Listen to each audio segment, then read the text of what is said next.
How would you respond to the charge that anti-Zionism is the new anti-Semitism?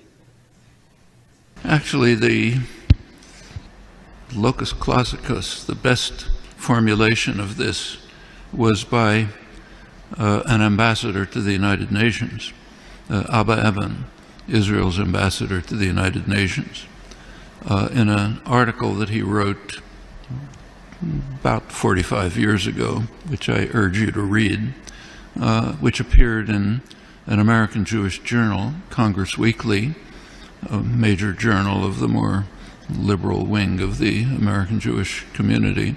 He wrote an interesting article in which he was then UN ambassador from the State of Israel. He advised the American Jewish community that they had two tasks to perform.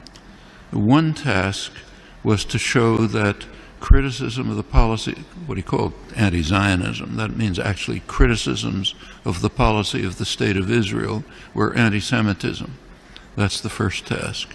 Second task, if the criticism was made by Jews, their task was to show that it's neurotic self-hatred, needs psychiatric treatment.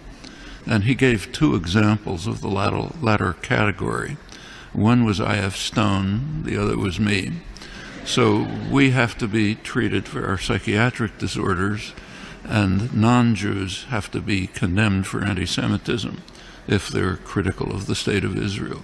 It's understandable why Israeli propaganda would take this position. I don't particularly blame Abba Eban for doing what ambassadors are sometimes supposed to do, but we ought to understand it. There is no sensible charge. No sensible charge. There's nothing to respond to. It's not a form of anti-Semitism. It's simply criticism of the criminal actions of a state. Period.